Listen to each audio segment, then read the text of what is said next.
Барлықтарыңызға ассалаумағалейкум. Бүгін біз шиналардың сандары мен белгілерін көретін боламыз. Олар қандай мағына береді екен, соған көз жүгіртіп өтейік. Төменге қарай түсетін болсақ, шинаның бүйірінде осындай неше түрлі сандар жазылған. Олар қандай мағына береді? Менде 205, 65, R15, 94-ті. Қандай мағына?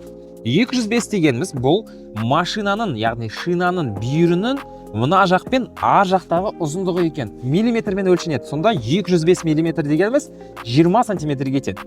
Келесі 65. Көбісі осыны миллиметр емес сантиметр деп ойлайды. Бірақ негізінен бұл профильдің биіктігінің пайыздық қатынасы. Яғни мына жер осы ұзындыққа тең. Яғни 65 сантиметр емес, 65%, яғни 205 миллиметрдің 65%-ы осы арақашықтыққа тең екен достар.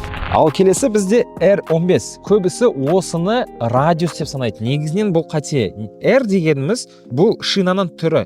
Яғни бұл жерде радиалды құрылымды білдіреді. Көбінесе осы біздің Қазақстанға арналған шиналардың түрлері осы радиалды болып келеді.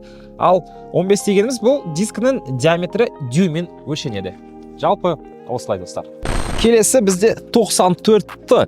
94 дегеніміз бұл машинаның, яғни шинаның жүк көтеру индексі. Бізде бір 700 килограммдай шина көтере алады. Ал Т дегеніміз бұл жылдамдық индексі. Енді 200-210 км сағатына дейін шыдайды екен бұл шиналар.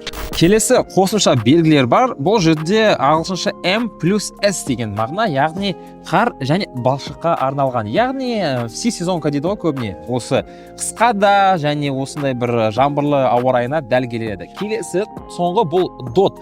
Бұл заводтан келген белгі. Бұл жерде шинаның шығу мерзімі мен кодын белгілейді. Жалпы осылай.